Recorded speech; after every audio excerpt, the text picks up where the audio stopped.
नमो नमः. श्रुतिस्मृतिपुराणानाम् आलयं करुणालयं नमामि भगवत्पादं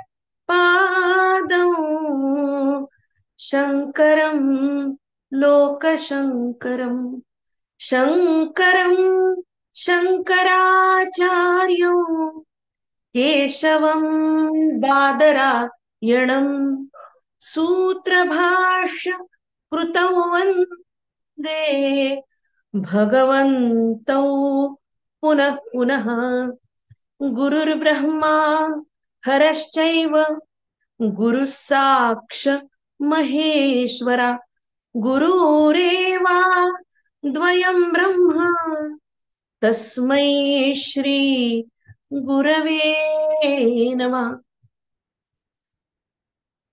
हजारो वर्षापूर्वी ज्या एका यती संन्यासा आपल्या देशाचं भलं व्हावं, देशातील लोकांनी एकसंघटित व्हावं, एका दिशेनं विचार करावा, मतमतांचा गलबला आणि धर्माचा विनाश थांबावा, यासाठी अवघ्या देशामध्ये धर्माची, सद्भावनेची नव्यानं प्रतिष्ठापना केली. त्याच्या स्मरणार्थ जयंती ते महानिर्वाण या काळामध्ये आपण दरवर्षी त्यांच्या विचारांचा उहापोह करतो. मग त्यांचं उपनिषदांवरचं भाष्य असेल, स्तोत्र असतील, त्यांचं चरित्र असेल, या अनुषंगानं त्यांच्या चरित्राची, त्यांच्या साहित्याची, वाङ्मयाची आणि जेणेकरून विचारांची चर्चा व्हावी आणि तो विचार लोकांच्या पर्यंत पुन्हा पोचावा, हा एकच विशुद्ध हेतू यामागे आहे. आजच्या कार्यक्रमाची सुरुवात आपण आचार्यांच्या एका अष्टकाने करतो आहोत. दत्तात्रेयष्टकम. श्री दत्तात्रेयाय नमः. आदौ ब्रह्ममुनीश्वरं हरिहरं सत्वं रजस्तामसं ब्रह्माण्डं च त्रिलोकपावनकरं त्रैमूर्तिरक्षाकरं भक्तानां भयार्थरूपसहितं सोऽहं स्वयं भावयन् सोऽहं दत्तदिगम्बरं वसतु मे चित्ते महत्सुन्दरम्. विश्वं विष्णुमयं स्वयं शिवमयं ब्रह्मा मुनीन्द्रोमयं ब्रह्मेन्द्रादिसुरागणार्चितमयं सत्यं समुद्रोमयं सप्तं लोकमयं स्वयं जनमयं मध्यादिवृक्षोमयं सोऽहं दत्त दिगंबरं वसतु मे चित्ते महत्सुन्दरम्. आदित्यादिग्रहा स्वधा ऋषिगणं वेदोक्तमार्गे स्वयं वेदं शास्त्र पुराण पुण्यकथितं ज्योतिस्वरूपं शिवम्. एवं शास्त्र स्वरूपया त्रयगुणैस्त्रैलोक्यरक्षाकरं सोऽहं दत्त दिगंबरं वसतु मे चित्ते महत्सुन्दरम्. उत्पत्ति स्थिति नाश कारणकरं कैवल्यमोक्षप्रदं कैलासादिनिवासिनं शशिधरं रुद्राक्षमालागलं हस्ते चाप धनुश्शराश्च मुसलं खट्वाङ्गचर्माधरं सोऽहं दत्त दिगंबरं वसतु मे चित्ते महत्सुन्दरम्. शुद्धं चित्तमयं सुवर्णमयदं बुद्धिं प्रकाशोमयं भोग्यं भोगमयं निराहतमयं मुक्तिप्रसन्नोमयं दत्तं दत्तमयं दिगंबरमयं ब्रह्माण्ड साक्षात्करं सोऽहं दत्त दिगंबरं वसतु मे चित्ते महत्सुंदरं सोहं रूपमयं परात्परमयं निस्संगनिर्लिप्तकं नित्यं शुद्धनिरञ्जनं निजगुरु नित्योत्सवं मङ्गलम् सत्यं ज्ञानमनन्तं ब्रह्महृदयं व्याप्तं परो दैवतम् सोहं दत्तदिगम्बरं वसतु मे चित्ते महत्सुन्दरम् काषायं करदण्डधार पुरुषं रुद्राक्षमालागलौ भस्मोद्धूलितलोचनं कमलजं कोल्हापुरी भीक्षणं काशीस्नान जपादिकं यतिगुरुं तन्माहुरीवासितं सोहं दत्तदिगम्बरं वसतु मे चित्ते महत्सुन्दरं कृष्णातीरनिवासिनौ निजपदं भक्तार्थसिद्धिप्रदं मुक्तिं दत्तदिगम्बरं यतिगुरुं नास्तीति लोकाञ्जनम् सत्यं सत्यमसत्यलोकमहिमा प्राप्तव्य भाग्योदयं सोहं दत्तदिगम्बरं वसतु मे चित्ते महत्सुन्दरं चित्ते महत्सुन्दरं चित्ते महत्सुन्दरम् इति श्रीमच्छङ्कराचार्य विरचितं श्रीदत्ताष्टकं संपूर्णं श्रीगुरुदत्तात्रेयार्पणमस्तु. खरं म्हणजे हे अष्टक आचार्यांचं फारसं म्हटलं जात नाही, पण आम्ही दरवर्षी मोठ्या जाणीवेनं दरवर्षी नवीन स्तोत्र त्यांची म्हटली जावीत, त्यातला गोडवा, त्यातलं माधुर्य, त्यातलं वर्णन, रसाळता लोकांच्या पर्यंत पोचावी हा एकमेव उद्देश आहे या मागचा.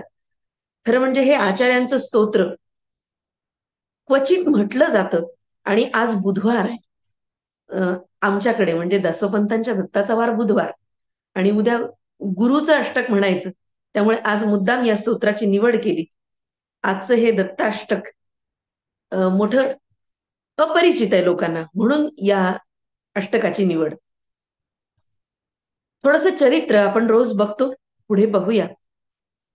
पद्मपादाचार्यांना शिष्य केल्यानंतर त्यांचं नाव पद्मपादाचार्य त्यांनी ठेवलं आणि हा अगदी समर्थांचा कल्याण असावा तसा शंकराचार्यांचा अत्यंत लाडका शिष्य झाला. शंकराचार्यांना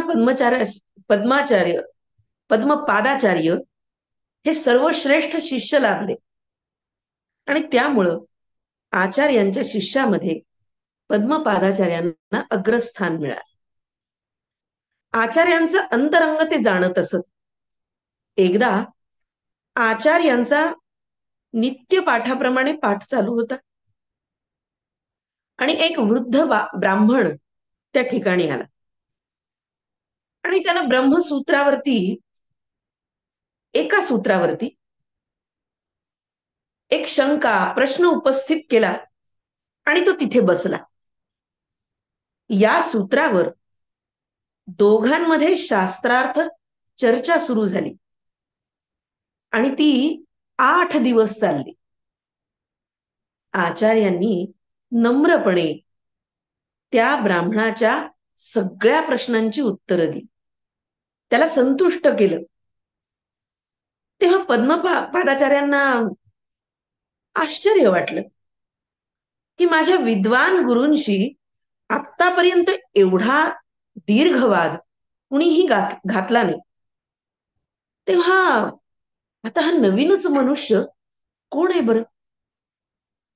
पद्मपादाचार्य थोडा वेळ ध्यानस्थ बसले, त्यांनी ध्यान लावलं आणि त्यावेळी त्यांना समजलं की प्रत्यक्ष भगवान व्यास ब्राह्मण रूपानं उपस्थित झाले आणि म्हणून त्यांनी प्रार्थना केली, शंकर शंकर साक्षात व्यासो नारायण स्वयं तयोर्विवादे संप्राप्ते न जाने किं करोम्यहम. आणि शेवटी व्यासांनी आचार्यांना प्रत्यक्ष मूळ रूपामध्ये दर्शन दिलं. आचार्यांनी त्यांना वंदन केलं. व्यास प्रसन्न झाले आणि म्हणाले, आचार्य, तुमचे आयुष्य मूळ केवळ 16 वर्षांचे आहे, पण ते समाप्त होत आहे. तरी पण मी तुम्हाला आणखी 16 वर्षे आयुष्य मिळेल असा आशीर्वाद देतो. माझा हा आशीर्वाद सफल होईलच. या अवधीत तुम्ही ब्रह्मसूत्रांवरती भाष्य रचना कराल. तसंच देशभर पसरलेल्या पंडितांना वादामध्ये जिंकून वैदिक धर्माचा आणि अद्वैत मताचा सर्वत्र प्रसार करावा. आचार्यांनी ती आज्ञा मान्य केली. आचार्यांनी गीता, उपनिषद, ब्रह्मसूत्रे या प्रस्थानत्रयींवर भाष्य रचना पूर्ण केली. काही स्तोत्रही त्यांनी या काळामध्ये रचली. आचार्यांच्या भाष्याची भाषा अत्यंत प्रसन्न, गंभीर आणि अत्यंत तर्कशुद्ध आहे. त्यांची स्तोत्र सुद्धा त्यांच्या ठिकाणी असलेल्या काव्य स्फूर्तीची, काव्य देवतेला प्रसन्न करून घेतल्याची निदर्शक आहे. आणि म्हणूनच त्यामुळे त्यांचे ग्रंथ, स्तोत्र अधिक लोकप्रिय झालेले आपल्याला दिसतात. त्यांची विद्वत्ता प्रचूर रचना आचार्यांनी वयाच्या अवघ्या 16 वर्षामध्ये संपूर्ण केली. इतक्या लहान वयामध्ये विद्वत्ता संपादन करून ग्रंथ आणि काव्य रचून आचार्य अत्यंत विनयशील होते. विद्या विनयेन शोभते ही सदुक्ती त्यांच्या ठाई सर्वथैव सार्थ झाली. असं सांगतात की एकदा आचार्य आपल्या शिष्यजनांसह समुद्राच्या काठी बसले असता एका शिष्यानं विचारलं, महाराज, आपली विद्वत्ता संपूर्ण, प्रसन्न, गंभीर भाष्य रचना, आपलं वादपटुत्व आणि प्रत्युत्पन्न मतित्व हे असं सगळं पाहिलं म्हणजे आपलं ज्ञान मोठं अफाट आहे असं आम्हाला वाटतं. यावर आचार्य म्हणाले, पहा, माझं ज्ञान किती आहे ते सांगतो, ऐक आणि पहा. असं म्हणून आचार्यांनी आपला दंड हातभर समुद्रामध्ये खाली बुडवला आणि वर काढून उभा केला. तेव्हा त्या दंडाच्या खालच्या बाजूला एक थेंब निथळत होता, लटकत होता. आणि या थेंबाकडे अंगुली निर्देश आचार्यांनी केला आणि ते म्हणाले, पहा, या अफाट अशा महासागरातून या दंडानं किती पाणी घेतलं. असंच माझ्या ज्ञानाच्या बाबतीत समज. ज्ञान हे अथांग महासागरासारखं आहे. मी त्यातला एक कण उचललाय इतकंच, यापेक्षा अधिक काही नाही. किती विनयशीलता आहे. इतका विद्वान माणूस जगाच्या पाठीवर विश्वामध्ये या व्यक्ती इतकं विद्वान कोणीही नाही हे प्रस्थापित झाल्यानंतरही या व्यक्तीमधली, या विभूतीमधली ही विनयशीलता, हेच तर शिकणं आहे आमचं. यासाठीच तर हा सगळ्या कार्यक्रमाचा प्रपंच आहे की काय घ्यावं, साहित्यातलं काय घ्यावं, चरित्रातलं काय घ्यावं, हेच तर शिकायचंय. आणि म्हणून त्यांच्या या विनयाचा आम्ही अंगीकार केला पाहिजे. आचार्यांना जसं व्यासांचं दर्शन झालं त्याप्रमाणे भगवान शंकर पार्वतींचंही दर्शन झालं. नित्याप्रमाणे गंगा स्नान करून येत होते आणि काशी विश्वेश्वराच्या दर्शनाला निघाले होते. आणि तोच शंकरांनी पार्वतीसह चांडाल वेश धारण केला आणि ते आचार्यांच्या पुढे रस्त्यात येऊन उभे राहिले. आचार्य त्यांना म्हणाले, अरे जा जा, दूर हो, मला शिवू नकोस. तेव्हा चांडाल वेश धारण केलेले भगवान शंकर आचार्यांना म्हणाले, हे द्विज श्रेष्ठा यतिवरा, तुम्ही कोणापासून कोणाला दूर करू इच्छिता? माझ्या देहापासून तुम्ही आपल्या देहाला दूर करू इच्छिता, का तुमच्या देहात राहणाऱ्या चैतन्यापासून माझ्या देहात राहणाऱ्या चैतन्याला दूर करू इच्छिता? देहापासून देहाला दूर करू इच्छित असाल तर तुमचाही देह अन्नमय आणि माझाही देह अन्नमय आहे. दोन्ही देह हाडामासाचे पुतळे आहेत. आणि मग दूर हो म्हणण्यात काय अर्थ आहे? बरं, चैतन्यापासून चैतन्याला दूर करू इच्छित असाल तर त्यातही काही अर्थ नाही, कारण दोन्ही देहामधलं चैतन्य एकच आहे आणि ते तर स्वरूपतः शुद्ध निरंजन आहे. आणि मग तुम्ही कोणाला दूर करू इच्छिता? आत्मा तर सर्वत्र ओतप्रोत भरलेला आहे. या आत्म्याच्या ठिकाणी या ब्राह्मण्य हा चांडाल असा तुमच्या मनामध्ये द्वैत भ्रम विभ्रम आहे, विभेद भ्रम आहे. तेव्हा आचार्य म्हणाले, महाराज, आपण अंत्यज नसून कोणीतरी श्रेष्ठ आहात. पुढे काय घडलं आपण उद्या बघूया. आजच्या व्याख्यानासाठी उपस्थित अद्वैत वेदांत रत्न प्रमोद शास्त्री कुलकर्णी यांचं स्वागत या आभासी मंचावर मी करते.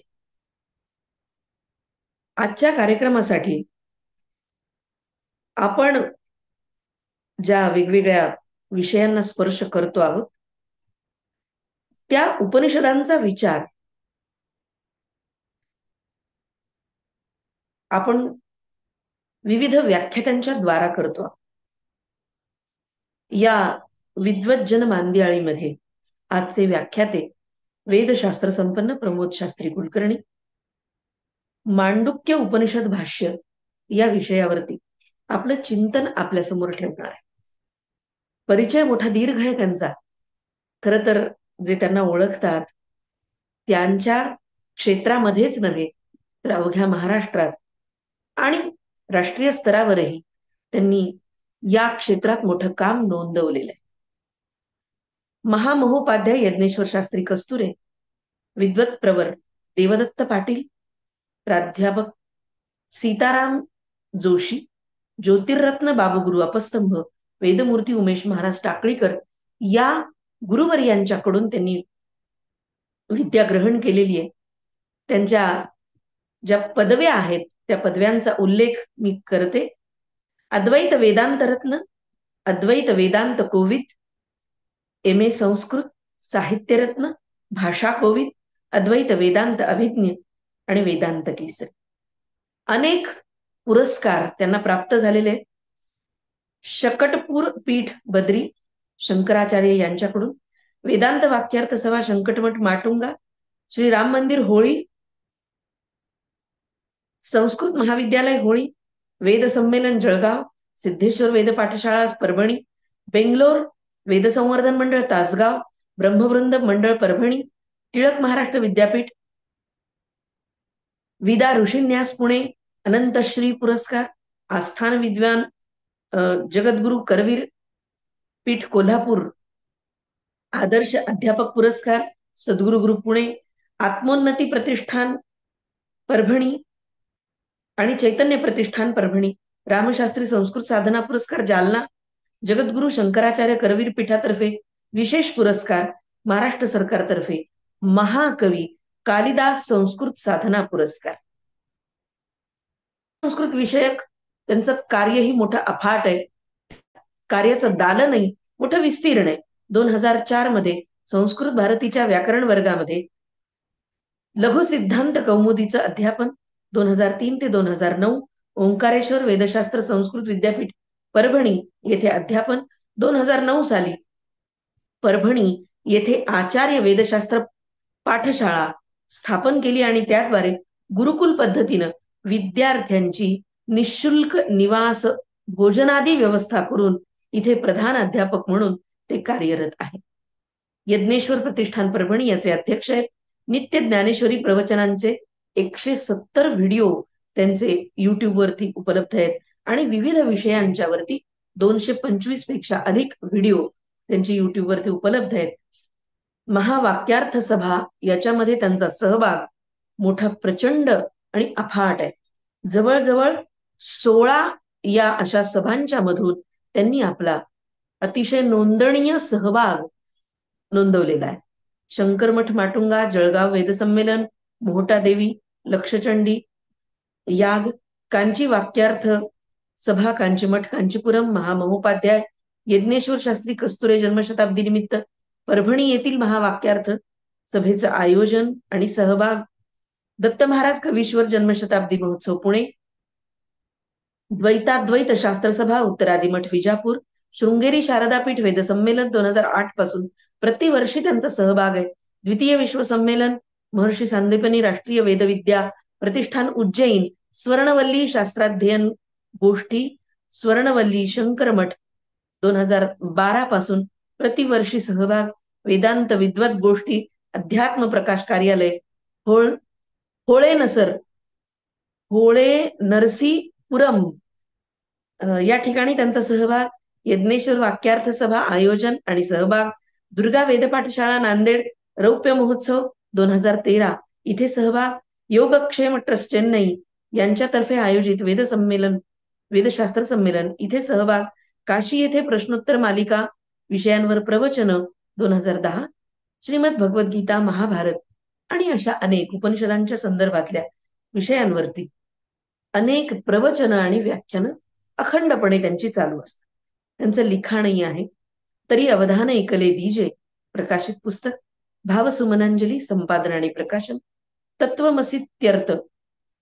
तत्वमसित्यत्र लक्षणा विचार अप्रकाशित, वेदा सर्व हितार्थाय शृंगेरी वैदिक संमेलन परभणी प्रकाशित, हिरण्यगर्भ समावर्तताग्रे इत्यत्र हिरण्यगर्भ अर्थविचार द्वितीय विश्व संमेलन उज्जैन प्रकाशित, विचारसुधा प्रकाशित. त्यांच्याकडे वेदांताचार्य, साहित्याचार्य, साहित्यशास्त्री, अद्वैत वेदांत अभिज्ञ, अद्वैत वेदांत कोविद, ऋग्वेदीय कर्मकांड, अद्वैत वेदांत चूडामणी या विषयांच्यावरती जवळजवळ 23 ते 24 विद्यार्थ्यांनी अध्ययन केलेले त्यांच्याकडून. आणि त्याचबरोबर सगळ्यात महत्वाचं अद्वैत वेदांत भास्कर ही पदवी त्यांना प्राप्त झालेली आहे.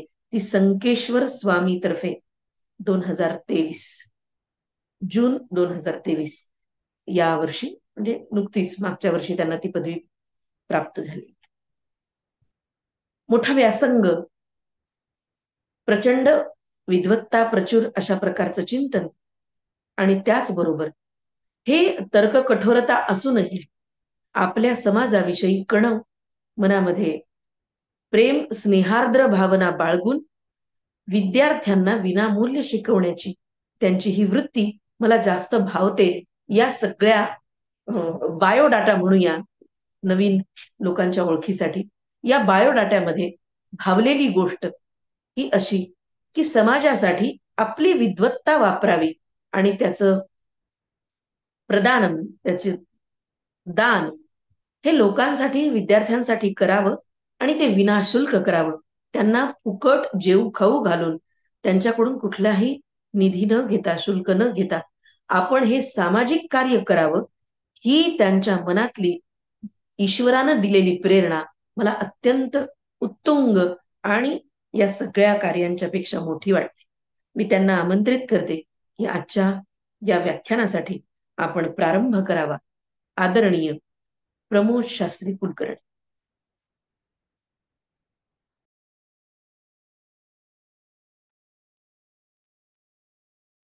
नमस्कार.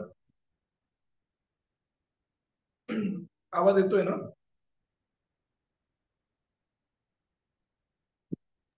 हो, येतोय. तेषां चरण सान्निध्यात् भयमुक्तो भवाम्यहम् ज्ञानाप्तयेतु तान् वन्दे यत्नेषान् गुरुनायकान् नारायणं पद्मभूं वसिष्ठं शक्तिपराशरं च व्यासं शुकंगौडपदं महान्तं गोविन्दयोगीन्द्रमतास्य श्रीशंकराचार्यमतास्य पद्मं पादञ्च शिष्यं तन्तोटकं वार्तिककानमन्यान् अस्मद्गुरून् सन्ततमानतोऽस्मि श्रुतिस्मृतिपुराणानाम् आलयं करुणालयं नमामि भगवत्पादं शङ्करं लोकशङ्करं शङ्करं शङ्कराचार्यं केशवं बादरायणं सूत्रभाष्यकृतो वन्दे भगवन्तो पुनः ईश्वरो गुरुरात्मेति मूर्तिभेदविभागिने व्योमवद्व्याप्तदेहाय दक्षिणामूर्तये नमः। श्रीमद्जगद्गुरु शंकराचार्य स्वामी महाराज की जय। सर्वप्रथम आपल्या सर्वांचे मी धन्यवाद मानतो, कारण माझं काही अडचणीमुळे मला माझ्या नियोजित वेळेनुसार मला उपलब्ध होता आलं नाही, पण तरी सुद्धा सम्यक कुशल प्रतिष्ठानच्या सर्व कार्यकर्त्यांनी अत्यंत सहकार्यानं तारीख बदलून दिली आणि मला वेळ दिला। आचार्यांच्या जयंतीच्या निमित्तानं आचार्यांचा उत्सव करावा ही आमची गुरु परंपरा आहे।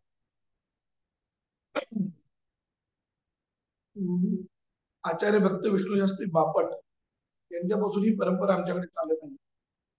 महामहोपाध्याय यज्ञेश्वर शास्त्री कस्तुरी गुरुजी होते, हे तर वैशाख शुद्ध पंचमी पासून ते वैशाख शुद्ध पौर्णिमेपर्यंत अत्यंत कडक पद्धतीनं काष्ठ मौन बाळगून ते आचार्य जयंतीचा उत्सव करत असतो आणि रोज भाष्यपारायण वगैरे आचार्यांची पूजा भाष्यपारायण वगैरे असतात। मी सुद्धा वैशाख शुद्ध प्रतिपदा ते पंचमी या काळामध्ये रोज आचार्यांचं पूजन आणि आचार्यांचं भाष्यपारायण हे गुरुजींनी सांगितल्याप्रमाणे करत असतो। आणि गेल्या काही वर्षापासून आचार्यांची कृपा असल्यामुळं करवीर पीठामध्ये दशमी पासून पौर्णिमेपर्यंत, कारण करवीर पीठामध्ये दशमीचा जयंती उत्सव आहे, तर करवीर पीठामध्ये दशमीपासून पौर्णिमेपर्यंत तिथे भाष्यपारायण वगैरे करत असतो। ही एक आचार्यांची माझ्यावर कृपा आहे, आणि त्यामुळं आचार्यांचा जो जो उत्सव असेल तो उत्सव शक्यतो आपल्या हातून सुद्धा कामा नाही असं मला वाटतं, आणि त्यासाठी म्हणून मी ही विनंती केली होती। त्या विनंतीला अनुसरून आज मी उपलब्ध आहे। तर बाकी परिचय यांनी एवढा मोठा करून दिला तो एक दाखवायचा असतो, त्यात कितपत तथ्य असतं ते परमात्म्यालाच माहिती। परिचय एवढा काही मोठा नाहीये खरं म्हणजे, कारण द्वैत वेदांताचा जर विचार केला, गेल्या 1200 वर्षापासून अद्वैत वेदांतावरचं चिंतन करत राहिलेले अनेक महान महान पंडित आतापर्यंत झालेत आणि अजूनही आहेत आणि अजूनही चालू आहेत। त्यांचे जे काही खंडन मंडन आहे ती प्रवृत्ती आहे, ती प्रवृत्ती पण तशीच आहे, ते ग्रंथ लिखाणाचं कार्य तसंच चालू आहे। त्यामध्ये आपण कुठेतरी एका मोहरीच्या भागासारखं किंवा समुद्र में खचखच म्हणल्यासारखं आपण कुठेतरी एका बाजूला असतो। पण लौकिक दृष्ट्या काही गोष्टी उपलब्ध होतात, जसं आता ह्या अद्वैत वेदांत वगैरे आचार्य पीठांची कृपा आहे। सर्व आचार्य पीठांचा आचार्य तिथल्या स्वामींचा आपल्यावर आशीर्वाद आहे, आणि या सगळ्याचं मूळ कारण मी असं स्वतः समजतो की श्रीमद जगद्गुरु शंकराचार्य स्वामी महाराज आद्य आचार्यांची कृपा आणि आमच्या गुरुजींची म्हणजे परमपूज्य महामहोपाध्याय यज्ञेश्वर शास्त्री गुरुजी आहे असं समजतो। या बाकीच्या विषयाला जास्त नाही घालता मूळ जो विषय आहे आपला त्याचं भाष्य। सगळ्या उपनिषदांच्या मध्ये सर्वात लहान असलेलं हे मांडुक्य उपनिषद आहे। हे उपनिषद अथर्ववेदाशी संबंधित आहे। अथर्ववेदाची 3 उपनिषद आहेत, मुंडक, मांडुक्य आणि पृष्ठ। त्यातलं मांडुक्य उपनिषद हे फक्त 12 मंत्राचं आहे, पण या मांडुक्य उपनिषदांच्यावर आचार्यांचे जे आदिगुरु होते गौडपादाचार्य यांनी कारिका लिहिल्या, त्या जवळपास 250च्या आसपास आहेत, आणि या कारिकेंच्यावर 200-250च्या आसपास असलेल्या या कारिकांच्यावर आचार्यांचं विस्तृत असं भाष्य आहे। आणि या कारिका संपूर्ण अद्वैत वेदांताचे मूळ आहे असं म्हणाल की हरकत नाही। वेदांताच्या ज्या काही अनेक प्रक्रिया आहेत त्या सगळ्या प्रक्रियेत महत्वाची एक प्रक्रिया अशी आहे की जीवाच्या 3 अवस्था, वेदांतामध्ये जीवाच्या 3 अवस्था ज्या विचार केलेल्या आहेत त्यातला विचाराचं कारण असं की जागृत अवस्थेचा विचार तर जागृताची अनुभूती येत असल्यामुळं, प्रत्यक्ष ती अनुभूती येत असल्यामुळे इथं सर्वदर्शनकार जागृतीला सत्य समजत असल्यामुळे जागृतीचा विचार करणं क्रमप्राप्त आहे. पण स्वप्न आणि सुषुप्ती अवस्थेतही विचार वेदांताला मुद्दामून केलेला आहे. त्याचं कारण असं की आत्म्याचं स्वयंप्रकाशत्व जर सिद्ध करायचं असेल तर स्वप्नावस्थेशिवाय अद्यतन गती नाहीये. आणि सुषुप्ती अवस्थेमध्ये आत्माचं निसंगत्व सिद्ध करून सुषुप्ती आणि समाधीची स्थिती जी आहे तीच मोक्षाची स्थिती आहे हे दाखवण्यासाठी थोडासा दृष्टांतपर म्हणून म्हणजे मोक्षात काय अवस्था असते जीवाची यासाठी जो दृष्टांत दिला जातो तो महासुषुप्तीचा दिला जातो, सुषुप्तीचा दिला जातो, सुषुप्ती अवस्थेचा दिला. तर त्यामुळे सुषुप्ती अवस्थेचे चिंतन वेदांतानं अत्यंत आवश्यकरित्या केलेलं आचार्य त्या ठिकाणी केलेलं. त्याला सुषुप्ती नीट कळली त्यालाच अद्वैत वेदांतातली महासमाधी कळली किंवा मोक्ष कळला असं म्हणायला काही अडचण नाही. तर या तिन्ही चिंतनामध्ये जे काही विश्व तेजस प्राज्ञ ही जी पुढे प्रक्रिया येते त्या सगळ्या प्रक्रियेचं मूळ जे आहे ते अद्वैत वेदांतामध्ये मांडूक्योपनिषदात आहे. ते मूळ प्रवचनातही म्हणजे मूळ मंत्रातही आहे. नंतर त्याला अनुसरून कारिकेमध्ये सुद्धा गौडपादाचार्यांनी घेतलं त्याला सोडून पुन्हा कारिकेची त्यांनी स्वतंत्रपणे खूप चिंतन त्या उपनिषदावर केलंय. पण अत्यंत महत्वाचं हे उपनिषद आहे. अद्वैत वेदांताच्या अभ्यासकांच्या दृष्टीने जर विचार केला तर अद्वैत वेदांताच्या अभ्यासकामध्ये सर्वात मोठे अभ्यासक आहेत स्वामी मधुसूदन सरस्वती जे अद्वैत सिद्धिकार आहेत. म्हणजे थोडीशी पूर्व कल्पना देतो म्हणजे काय मी त्यांनी जे याच्याबद्दल म्हटलंय हे समजून सांगण्यासाठी अद्वैत काय हे समजल्याशिवाय आपल्याला या मांडूक्य उपनिषदाचे महत्व कळणार. अद्वैत सिद्धी सांगतो. अद्वैत सिद्धी हा जो ग्रंथ आहे तो काय आहे की आचार्यांनी श्रीमद आचार्यांनी जी काही प्रस्थानत्रयी भाष्य लिहिलं या भाष्याच्या नंतर अनेकांनी प्रस्थानत्रयी भाष्य लिहिलं. त्यात मुख्य प्रामुख्यानं दोन आचार्य येतात ते म्हणजे रामानुज आणि दुसरे मध्व. त्यातले जे मध्व संप्रदायाचे जे आचार्य आहेत त्यातले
माझा आवाज येतोय?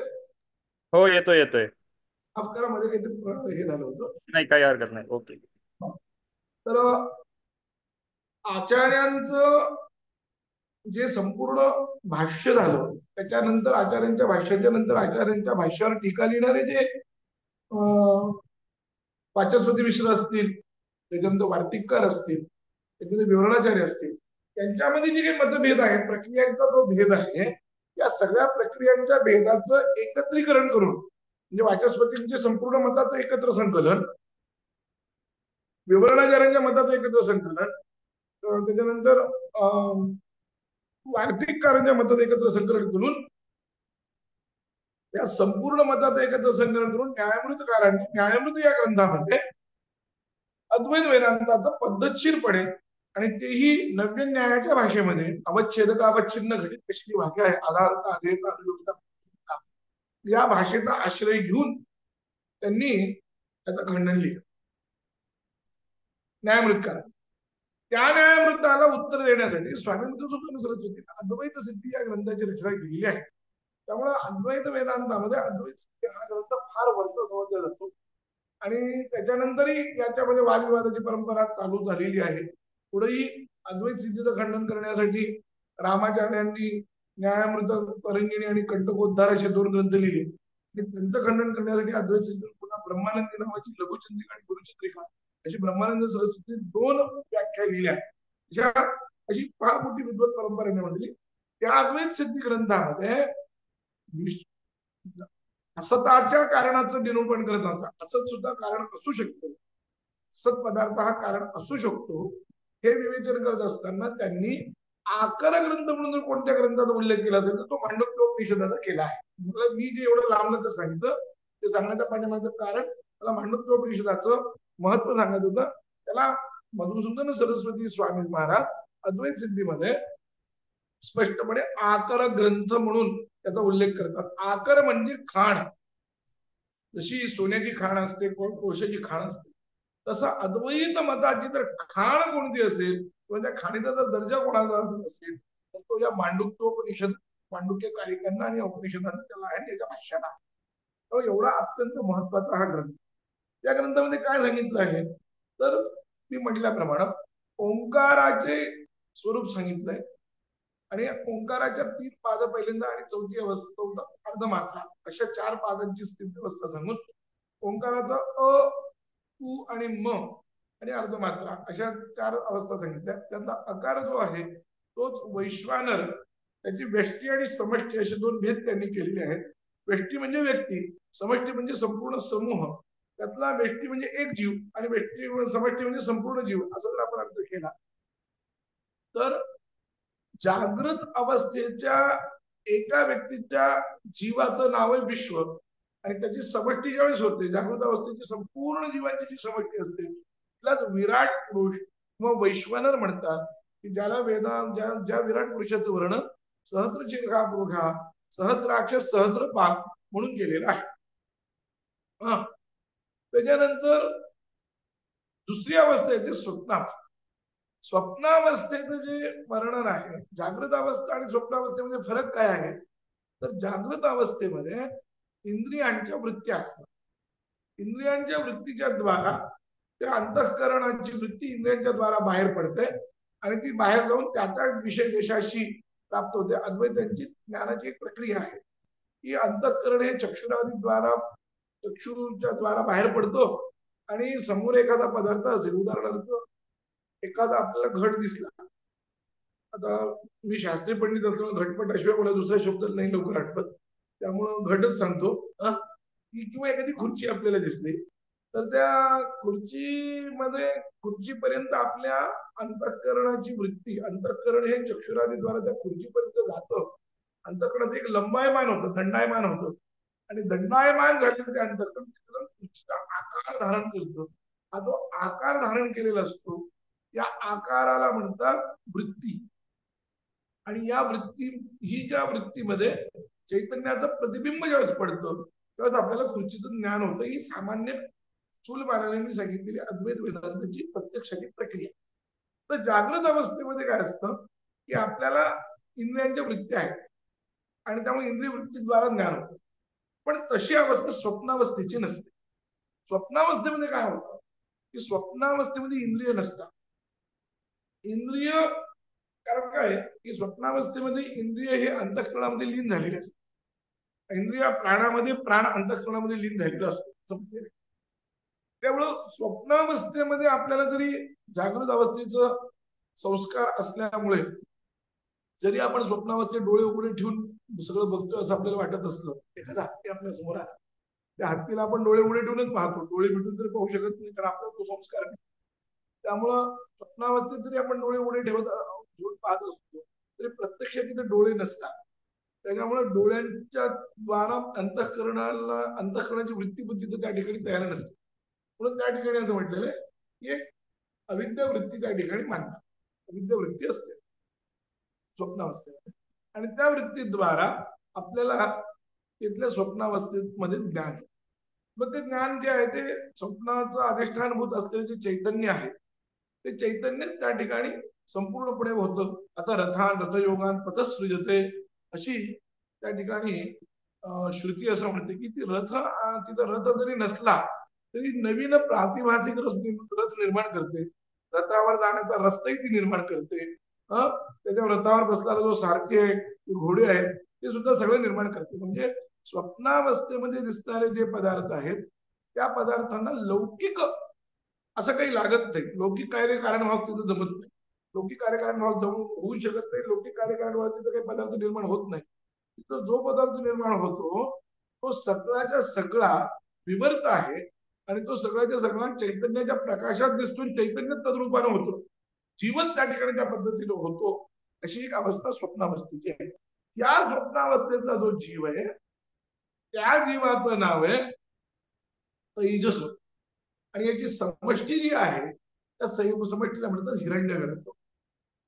हे फार महत्वाचं आहे. स्वप्नावस्थेत इथं अजून एक महत्वाची प्रक्रिया, आता जाता जाता मी सगळं सांगितलेलं त्याचं सांगतो, आणि यामुळंच आत्मा हा स्वयंप्रकाशित आपल्याला लक्ष देतो. कारण जागृत अवस्थेमध्ये आपल्याला अनेक बाह्य पदार्थांच्या द्वारे, म्हणजे आकाशातले चंद्र तारे सूर्य वगैरे आपल्याला साह्यभूत होतात ज्ञानाला, प्रकाशाच्या ज्ञानाला. त्याच्यानंतर अग्नी वगैरे, दिवा वगैरे, किंवा आता आधुनिक काळात ह्या सगळ्या ट्यूबलाईट वगैरे हे सगळं आपल्याला ज्ञानाला साह्य होतात. पण आपल्याला स्वप्नामध्ये दिवसा ढळढळ दिवस पडला असं आपल्याला स्वप्नामध्ये दिसतं, सूर्य उगवला असं दिसतं.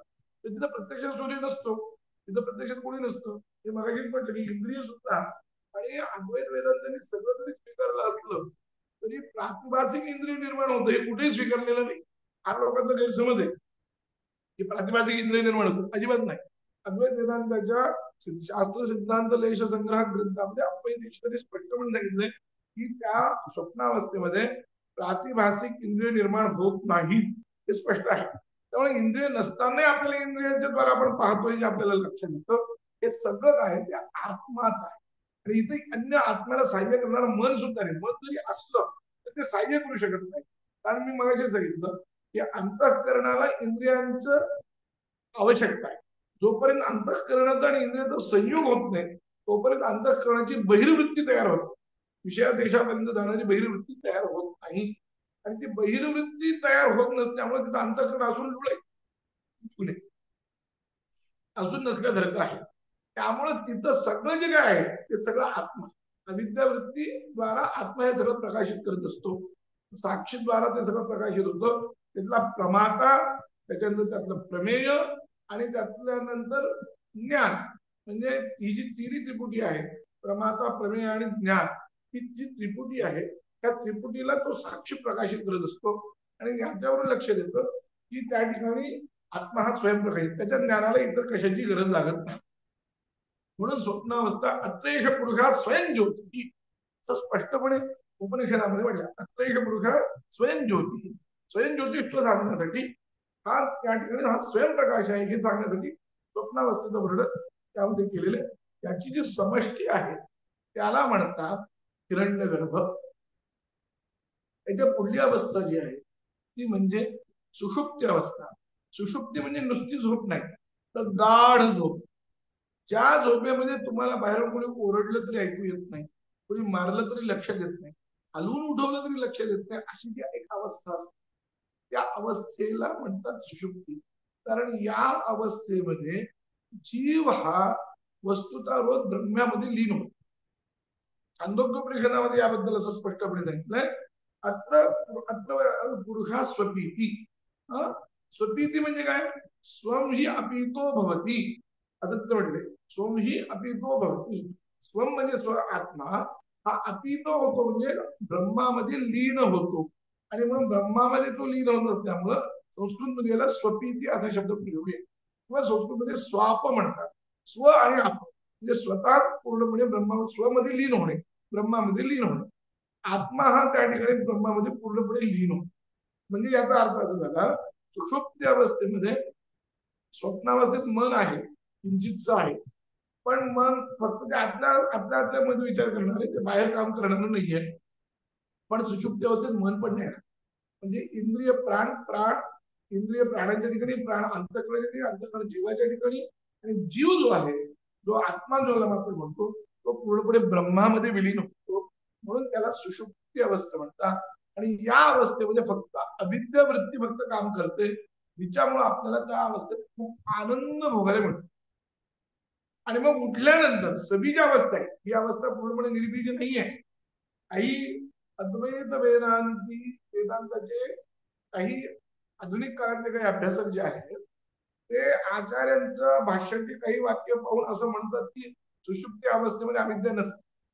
पण आचार्यांचं जर भाष्याचं नीट अवलोकन केलं, विशेषतः मांडुक्योपनिषदात आपण अवलोकन केलं, आचार्य भाष्याचं अवलोकन केलं, तर आपल्या एक गोष्ट लक्षात येईल की इथं आचार्यांनी काही गोष्टी फार स्पष्टपणे सांगितल्या. जर समाधी अवस्थेमध्ये आणि सुषुप्ती अवस्थेमध्ये जर खरोखर जीव पूर्णपणे ब्रह्मामध्ये लीन जर झाला तर तो पुढे उठणार नाही. छांदोग्योपनिषदामध्ये याच्याबद्दल फार चांगलं चिंतन केलेलं आहे. छांदोग्योपनिषदामध्ये तिथे शंका पण आहे, मूळ उपनिषदच शंका आहे, उत्तर उपनिषदांनीच दिले. तिथं प्रत्येक जीव जर ब्रह्मामध्ये रोजच्या रोज जर लीन होत असेल तर पुन्हा झोपेतून उठल्यानंतर जीवांचा संकर होत नाही का, असा प्रश्न आहे. म्हणजे उदाहरणार्थ एक लक्षात घ्या, आपण एखादं बादलीभर दूध घेतलं आणि त्या बादलीभर दुधामध्ये एक बादली घेतली, त्या बादलीमध्ये एक 10-12 वाटी दूध एकत्र करून टाकलं, ते टाकून दिलं, ते एकत्र झालं. आता ते सगळे एकमेकांमध्ये लीन झाले. आता उद्या ज्यावेळेस आपल्याला ते काढायचे तर या वाटीतलं पहिल्या वाटीचं दूध कोणतं आणि दुसऱ्या वाटीचं दूध कोणतं हे तसं आपल्याला कळणार नाही. तो जसा त्यांचा संकर होऊन जाईल, पहिल्या वाटीतलं आणि दुसऱ्या वाटीतल्या दुधाचा भेद न करता जे असेल ते आपण घेऊ. तसं तर जीव सगळे जर एक झाले, परमेशी एक जर झाले रोजच्या रोज, सगळे जीव पुरुषात म्हणून नाही, सगळे जीव दररोज स्वप्न सुषुप्ती अवस्थेमध्ये ब्रह्मामध्ये लीन होतात. मग आता तो जीव जर पूर्ण लीन झाला त्या दुधासारखा, तर दुसऱ्या दिवशी तोच जीव त्या ह्यात गेला, हे तरी कसं समजायचं, हा प्रश्न तुम्ही विचार. मुळामध्ये भाष्यकारांचं विवरण केलं, पण मूळ छांदोग्याचाच तो प्रश्न आहे. आणि मग तिथं त्यांनी सांगितलं की नाही, ही अवस्था सबीज अवस्था आहे, तिथं अविद्या असते. पुन्हा अविद्येची उपाधी असल्यामुळं म्हणून आचार्यांनी सुद्धा विक्षिप्तधिकरणामध्ये भाष्यामध्ये इव शब्द प्रयोग केलेला आहे. पण काय होतं, आता मग अशी जे होळे नरसीपुरमचा उल्लेख माझ्या एका अध्यात्म प्रकाश कार्यालय होळे नरसीपुरमचा माझ्या बायोडेटा मध्ये वाचण्यात आला. तिथं जी काही अद्वैत वेदांताची एक परंपरा त्या लोकांची जी आहे, ते लोक काय म्हणतात की आचार्य भाष्याशिवाय ते लोक इतर भामती विवरण वगैरे टीकांचा आश्रय घेत नाही.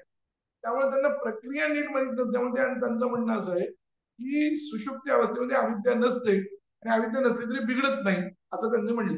पण मी मगाशी म्हटलं तर आचार्यांचं जर तुम्ही आता मांडुक्योपनिषद, मला फार विषय सापडला म्हणून मी त्यांचं खंडनच सांगतो तुम्हाला.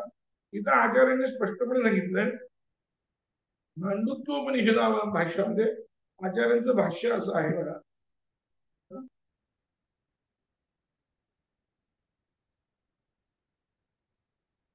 इथं असं ते म्हणतात, यदि निर्बीजतैव चेत सती लीनानां संपन्नानां सुषुप्त प्रलयोः पुनरुत्थानानुपपत्ति स्यात् मुक्तानांच्या पुनरुत्ती प्रसंगः बीजाभावाविषयः. त्यानंतर म्हणतात ज्ञानदाह्य बीजाभावेच ज्ञानानर्थ्य प्रसंगः अस्मात् सबीजत्वाभ्युपगमेनैव सतः प्राणत्व व्यपदेशः सर्व श्रुतीशुद्ध कारणत्व व्यपदेशः. म्हणजे इथं आचार्यांनी अज्ञात प्राणाला सत हा शब्द सदैव सौम्यता वगैरे असे छांदोग्याचे वाक्य आहे, तो जो प्राण आहे तो निर्विशेष आहे का सविशेष आहे अशी शंका विचार करून आचार्यांनी स्पष्ट करून सांगितलं की इथला जो प्राण आहे तो सविशेषच आहे. कारण का, तो जर सविशेष नाही म्हणला, निर्बीज अवस्था आहे, म्हणजे अविद्या वगैरे काही नाही, मूळ स्वरूपच त्याचं आहे त्या प्राणाचं, असं जर म्हटलं तर असं होईल की जे सुप्त अवस्थेमध्ये किंवा प्रलय अवस्थेमध्ये जे जीव ब्रह्मामध्ये लीन झाले ते पुन्हा जन्मणार नाही, पुन्हा उठणार नाही. इथला प्रसंग प्रलयाचा प्रसंग आहे, त्यानुसार त्यांनी उत्तर दिलं. पण त्यांनी आचार्यांनी सुषुप्त हा शब्द पण, सुषुप्त प्रलयो पुनरुत्थानानुपपत्ती. ब्रह्मसूत्राच्या 3ऱ्या अध्यायात आता जो प्रसंग ताईंनी आचार्यांच्या चरित्राच्या वेळेस सांगितलं की वेदव्यास ब्राह्मण रूपाने आले, त्यांनी ब्रह्मसूत्राच्या एका ह्याच्यावर संपरिशोक्ता हे जे सांगितलं, तर ते जीवा रंहती संपरिशोक्ता प्रश्न निरूपणाभ्याम असं जे एक ब्रह्मसूत्र 3रा अध्यायाचा साधनापादाचं त्या ब्रह्मसूत्रावरचं ते चिंतन, तिथून पुढे स्वप्न, जागृत, स्वप्न, सुषुप्ती अवस्थेचा पण विचार आहे. तिथे स्वप्नावस्थेमध्ये हा विचार केलेला नाही, सुषुप्ती अवस्थेमध्ये तिथे हे केलं की सुषुप्ती अवस्थेमध्ये बीज राहतं की नाही. आणि तिथं एक सूत्र असं आलेलं आहे, तर बीज राहिलं नसतं तर माणसाला कालच्या कामाची आज आठवण झाली नसती. तो काय करतो, रोज काही कामं करतो आणि उरलेले कामं काही ठेवतो, बाबा आता उद्या कामं करायची, मला परवा काही काम करायची असं म्हणतो, आणि त्याप्रमाणे तो उठून मग काल मी इतके कामं केले, आज इतके कामं करायचे. हे जे स्मरण आहे, हे स्मरण राहिलं नसतं तर तो त्याच्यात विलीन झाला असता. आणि मी मगाशी म्हणल्याप्रमाणे तोच जीव त्याच्यात त्या देहात आला किती विषयावरून सबीज अवस्थेमुळे आलेला, म्हणजे आता सगळ्यात संकर होण्याचा प्रसंग येतो. त्याच्यानंतर सुषुप्ती प्रलयामधून पुढे उठणार नाही होतं, तेव्हा हे मुक्तानंद जर उठतोय असं तर समजलं नाही. सुषुप्ती प्रलयामध्ये बीज नसताना ते पुन्हा उठू शकतात, पुन्हा जन्मू शकतात, म्हणजे सुषुप्तीतून उठू शकतात, प्रलयातून पुन्हा जन्मतात असं जर आपण समजलं तर मग मुक्त माणसंही पुन्हा जन्मतील अशी आपत्ती. कारण कोणताही दर्शन काळ हा मुक्तीमधून पुनरुत्पत्ती मानत नाही. अगदी चार्वाक सुद्धा मानत नाही. चार्वाकाचा देहध्वंस हाच मोक्ष आहे, शरीराचा ध्वंस हाच मोक्ष असल्यामुळं तो सरळ म्हणतो काय, यावत जीवन सुखन जीवन ऋणकृत्वा भस्मीभूत देहस्य पुनरागमन. म्हणजे भस्मीभूत देह झाला देह, तो पुन्हा वापस येत नाही. म्हणजे मोक्षाचं स्वरूप जे काय असेल प्रत्येक जण वेगवेगळं मानत असेल, पण एवढ्या बाबतीत सगळ्या दर्शनकारांचं म्हणजे 6 आस्तिक आणि 6 नास्तिक आणि पुन्हा वेदांताचे 5-6 जर प्रसंग पाहिले, काश्मीर शैवदर्शन वगैरे घेतलं किंवा षोडश दर्शन जर घेतले आपले याच्यातले सर्वदर्शन सगळ्या 16 दर्शनांचा विचार, तर 4 शैवदर्शनांचा विचार, या सगळ्या दर्शनकारांचं एवढ्या बाबतीत मात्र एक मत आहे. ते कोणतं की जो मुक्त झालेला आहे तो पुन्हा वापस येत नाही. एवढ्या बाबतीत सगळे एक मानणारे आहेत, पुन्हा त्याचा जन्म होत नाही. त्याप्रमाणे जर विचार केला तर निर्बीज अवस्था जर सुषुप्ती अवस्थेमध्ये सुद्धा असेल तर काय होईल, तर निर्बीज अवस्था जर सुषुप्ती अवस्थेमध्ये असेल तर पुन्हा जर तो उठत असेल तर मग मुक्त सुद्धा पुन्हा जन्मेल अशी आपत्ती येते. म्हणून आचार्य म्हणतात मुक्तानांच्या पुनरुत्पत्ती प्रसंग हा बीजाभावाविषयी का, कारण त्यांनी कारण दिलं दोन्हीकडे बीजाचा अभाव समानच आहे. सुषुप्ती अवस्थेमध्ये सुद्धा बीज नाहीये आणि मुक्ती अवस्थेत सुद्धा बीज नाहीये, पण बीजाचा अभाव समान असल्यामुळं तसा सुषुप्ती अवस्थेतला मनुष्य पुन्हा उठू शकेल, तसंच तो पुन्हा मुक्त झालेला सुद्धा पुन्हा वापस येईल अशी आपत्ती येते. ही आपत्ती अनर्थ करणारी आहे. आणि शिवाय जर सुषुप्ती अवस्थेमध्ये जर मोक्ष मिळत असेल तर ज्ञान प्राप्त करायचं कशाला, तर ज्ञानदायी बीजच जर काही नसेल तर ज्ञानानर्थक्य प्रसंग, ज्ञानाचा अनर्थक्य होईल. हे सगळी कारण असल्यामुळं सुषुप्ती अवस्थेमध्ये बीज असतं हे लक्षात घेतलं पाहिजे. आणि हे आचार्यांनीच सांगितलेलं आहे, हे विवरणाचार्यांनी किंवा महामतीकारांनी सांगितलेलं नाहीये वस्तुतः. कारण आचार्यांचं हे भाष्य पाहून तर स्पष्टपणे लक्षात येतं. पण होळेरसिपुरमचे जे लोक आहेत ते मात्र असं म्हणतात की आचार्य सुषुप्ती अवस्थेमध्ये अज्ञान मानत नाहीत, अविद्या मानत नाहीत वगैरे, पण त्यांना आचार्यांचं स्पष्ट आहे. ते पुन्हा फक्त भाष्यातली पंक्ती दाखवा असं म्हणतात. या भाष्यामध्ये अजून आचार्यांनी एक वैशिष्ट्य सांगितलं, तर या पद्धतीचं हे आचार्यांचं वैशिष्ट्य की त्यांनी स्पष्टपणे सुषुप्ती अवस्थेचा उल्लेख व्यवस्थित केलाय. मी स्पष्टपणे काही सांगितलंय, ब्रह्मसूत्राचे तेच सांगितले. वस्तुतः आचार्य एका ठिकाणी जे सांगतात ते सगळीकडे सांगतात असं म्हणायला काहीच हरकत नाहीये. कारण आचार्यांचे स्वतःचे संकल्पना अत्यंत स्पष्ट आहे आणि वेगवेगळं मांडण्याची त्यांना काही गरज नाही, कारण त्यांना त्याचा तर्क व्यवस्थित आहे त्यांच्या ठिकाणी, त्यामुळे त्यांनी त्या पद्धतीने मांडलेलं आहे. तर या पद्धतीने जर आपण विचार केला तर सुषुप्ती अवस्थेमध्ये सुद्धा सबीजता असते. पण सबीजता जरी असली तरी जीव मात्र ब्रह्मामध्ये कसा लीन झालेला असतो. कसा लीन झालेला असतो, सबीज अवस्था असताना लीन कसं होईल असं कोणाला वाटू शकेल. म्हणून एक लौकिक दृष्टांत देतो, म्हणजे काय अपेक्षित आहे ते आचार्यांना हे आपल्याला नीट स्पष्ट होईल. जसं एखादी आपण बादली स्नान करत असताना बादलीवर पाणी घेतो आणि त्या बादलीभर पाण्यामध्ये एक तांब्या पण त्याच्यात ठेवलेला असतो, त्या तांब्यातही पाणी असतं. म्हणजे तिथं काय, बादलीतही पाणी, म्हणजे म्हटलं तर बादलीत पाणी आहे, त्या बादलीतच तांब्या पण ठेवला, भरलेल्या बादलीमध्ये तो तांब्या ठेवला, तर त्या तांब्यातही पाणी आहे, बादलीतही पाणी आहे. तर उपाधी दोन्ही आहेत, तरी सुद्धा उपध्येय जे पाणी त्याचा ऐक्य की नाही, तो भेद करत नाही, भेद होत नाही. तसं सगळी ज्या अवस्था सुषुप्त अवस्थेत असताना सुद्धा ऐक्य होत, जीवाचं तादात्म्य संपत्ती प्राप्त होते आणि जीव पूर्णपणे ब्रह्मामध्ये लीन होतो. म्हणून तर त्याला हलवून उठलं जागा होत नाही, प्रमातृत्व राहत नाही त्या ठिकाणी. आणि आचार्य तर म्हणतात ब्रह्मसूत्र व्याख्यामध्ये, प्रमातृत्व अनुपत्व प्रमाण प्रवृत्ती अनुपत्ते, हे प्रमातृत्व जर नसेल तर प्रमाणांची प्रवृत्ती नसते.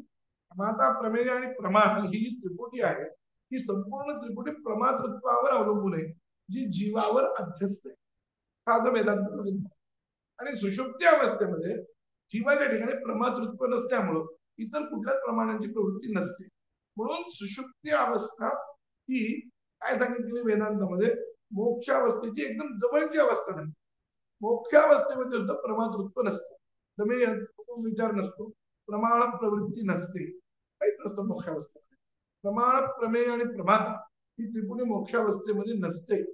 ही त्रिपुटी नसल्यामुळं त्या ठिकाणी त्यांनी सांगितलंय. फक्त दोन्हीमध्ये फरक काय झाला असेल तर सुषुप्ती अवस्थेत बीज अवस्था आहे, म्हणजे सतत तांब्यासारखी उपाधी आहे. त्यावेळेस एक कालावच्छिन्न उपाधी असतो, एक कालावच्छिन्न आणि एक देशस्थित दोन उपाधी जर असतील, असा एक नियम आहे.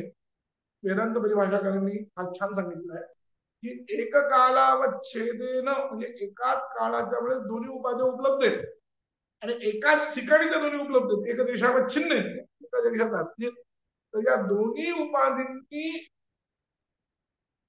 काय उपहित केलेलं जे चैतन्य आहे ते एक असतं. उपदेय ते कसं, तर मी आता तुम्हाला सांगितलं, त्या बादलीत भरलेल्या पाण्यामध्ये जर आपण तांब्या भरून ठेवला तर त्या तांब्या म्हटलं तर ती उपाधी भिन्न आहे आणि म्हटलं तर ते पाणी एकच आहे. त्याप्रमाणे बादलीमध्ये जसं ते दोन्ही उपाध्या एकत्र असूनही त्या पाण्याचं ऐक्य असतं, उपदेयाचं ऐक्य असतं. त्याप्रमाणे, कारण ते एक कालावच्छिन्न आहे आणि एक देशस्थित आहे, त्याच ठिकाणी आहे. तसं सुषुप्ती अवस्थेमध्ये होतं. पण सुषुप्ती अवस्थेचं विवरण अद्वैत वेदांताने फार महत्वाचं केलं. आता दुसरा एक प्रश्न असा आहे की गौडपादाचार्यांनी लिहिलेल्या ज्या कारिका हे विवरण केलं साधारण नाही. त्यात आता एक थोडस गौडपादाचार्यांच्या कारिकांबद्दल, गौडपादाचार्यांनी केलेल्या ज्या कारिका आहेत त्या कारिकांच्यावर बौद्ध धर्माचा प्रभाव आहे, एक महत्वाचा, जो की आधुनिक अभ्यासकांना फार मोठा वाटतो. आणि मग बौद्ध धर्मामध्ये आणि अद्वैत वेदांतामध्ये फरक काय, असा एक प्रश्न अनेक लोक विचारतात. या दोन प्रश्नांचं निराकरण आपल्याला या व्याख्यानात करणं आवश्यक आहे. कारण काय, या उपनिषदाच्या सुरुवातीला आचार्यांनी जे द्विपदाम वरम म्हणून एक हे केलं, मंगलाचरण केलं. आचार्यांनी म्हणजे गौडपादाचार्यांनी. गौडपादाचार्य हे आहेत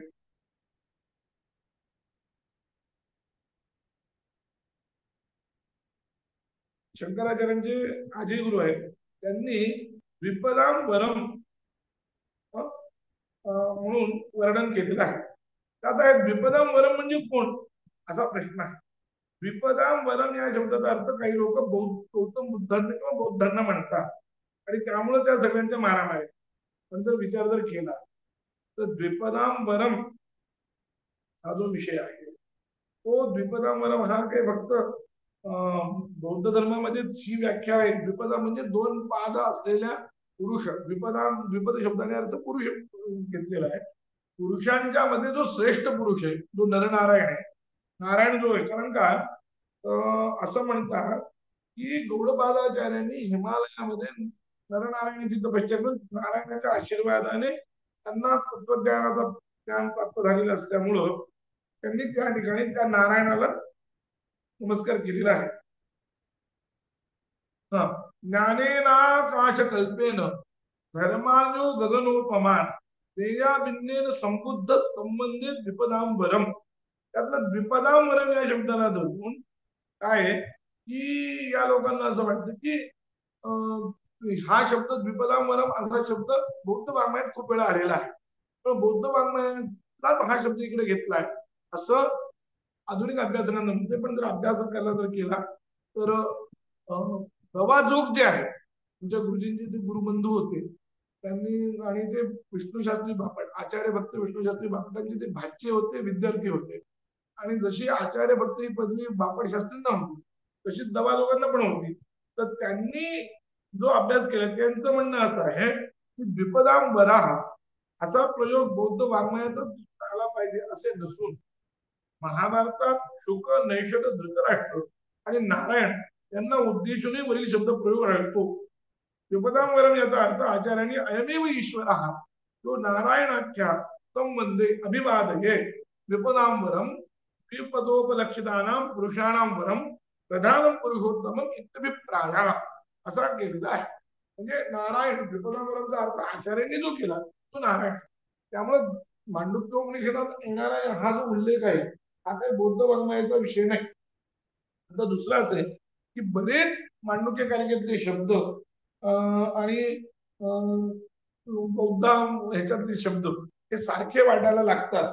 त्याचं कारण काय तर त्याची उपपत्ती दोन पद्धतीने लावता येते की बौद्धांनी जे तत्वज्ञान सांगितलेलं आहे ते तत्वज्ञान वरवर पाहता हे लोक नक्कीच आहे की अद्वैतासारखंच जवळजवळ आहे. पण असं जरी असलं तरी बौद्धांच्या मध्ये आणि अद्वैतामध्ये फार मोठा फरक. कोणता मोठा फरक आहे तर बौद्धांचा तुम्ही क्षणिकवाद घ्या, बौद्धांचा शून्यवाद घ्या किंवा सर्व अस्तित्ववादी घ्या, कुणी घ्या, या सगळ्यांच्या मध्ये बौद्धांच्या मध्ये एक वैशिष्ट्य असेल की बौद्ध कुठलाही पदार्थ स्थिर मानत नाही. एकच क्षण उत्पन्न होतो, दुसऱ्या क्षणी राहतो, दुसऱ्या क्षणी तो नष्ट होतो. ती बौद्धांची क्षणावस्थाची प्रक्रिया, ती क्षणावस्था येतो किंवा दुःक्षणावस्था येतो ते मानतात. त्यामुळे पहिला पदार्थ म्हणजे घट जो दिसतो आपल्याला तोही घट त्यांच्या म्हणण्यानुसार उत्पन्न झाल्यापासून कित्येक वेळा तो नष्ट झालेला आहे असं त्यांचं म्हणणे. सगळ्या बौद्धांचं एकत्र करून मी बोलतोय, थोडेफार प्रक्रियेत किंचित भेद होतील. त्यातही आचार्यांनी 3 पक्ष केले बुद्धांचे. आपण सौत्रांतिक, वैभाषिक, माध्यमिक आणि शून्यवादी असे 4 प्रकार सर्व दार्शनिक करतात. आचार्यांनी वैभाषिक आणि सौत्रांतिकांना एकत्र केलेलं आहे आणि ते म्हणाले की या दोघांमध्ये एवढाच फरक आहे, बाह्य वस्तू आहे की नाही एवढंच या दोघांमध्ये मताचा भेद आहे. तर सांगण्याचं तात्पर्य असं आहे की बौद्धांचा कुठलाही पक्ष घेतला तर बौद्ध जरी जगाला अध्यस्त मानत म्हणजे भ्रम मानत असले, कुठं प्रश्न आहे हा सगळा वेदांत्यांचं ब्रह्म जे आहे ते म्हणजे बौद्धांचं शून्य नाही हे नीट समजून घेतलं पाहिजे. वेदांत्यांचं ब्रह्म हे निर्गुण निराकार जरी असलं तरी सद्रूप त्याची सत्ता आहे आणि वेदांत्यांच्या ब्रह्माच्या द्वारा त्याच्या सत्तेद्वारा सगळं सत्य सत्य सत्य होतं. जगत सुद्धा जे दिसतं ते वेदांत्यांच्या ब्रह्माच्या सत्तेमुळे जगताची सत्ता दिसते आणि प्रातिभासिक वस्तूची सुद्धा सत्ता त्याच्यामुळे दिसते. वस्तुतः सत एक आहे. आपण वेदांत ऐकताना सामान्यपणे लोकांना बोलण्याची सवय असते की 3 सत्ता आहे. 3 सत्ता नाही आहेत वस्तू, सत्ता एकच आहे ती म्हणजे अद्वैत वेदांताच्या ब्रह्माची. पदार्थ भिन्न होतो, पारमार्थिक, व्यावहारिक किंवा प्रातिभासिक पदार्थ असतो. त्या पदार्थाच्या विशेषणामुळे व्यावहारिक सत्ता, प्रातिभासिक सत्ता आणि पारमार्थिक सत्ता असं बोललं जातं. वस्तुतः एकंच सत असं स्पष्ट आहे वेदांतांच्या. त्यामुळे वेदांतांचं जे ब्रह्म आहे ते सद्रूप आहे, बौद्धांचं जे शून्य ते सद्रूप नाही, हा मोठा फरक. त्यामुळं निरधिष्ठान म्हणजे अधिष्ठान रहित कुठेही भ्रम होऊ शकत नाही हे लक्षात. दोरीत जर नसेल तर सापाची कल्पना कोणालाही होणार नाही हे जगप्रसिद्ध आहे. कितीही भ्रम झाला असं म्हटलं तरी काहीतरी असावं लागतं तरच त्याच्यावर भ्रम होतो. वेड्या माणसाला सुद्धा वस्तूच नाहीये आणि दिसतं म्हणजे काहीच नाहीये, तिथं अधिष्ठानच नाहीये आणि भ्रम झाला असं होत. दोरी पडावी लागते. दोरी पडलेली असेल तर साप दिसेल.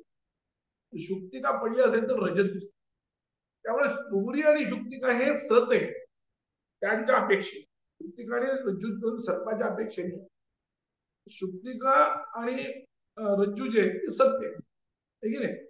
म्हणून सत्य आहे म्हणून काहीतरी सत्पदार्थ आहे म्हणून त्याच्यावर कल्पना होऊ शकते. काहीच पदार्थ नाही, पडलीच नाही दोरी आणि मला दिसायला असं होत नाही. याचा अर्थ निरधिष्ठान भ्रम होत नाही. अधिष्ठानात कधी भ्रम होत नाही हे लक्षात.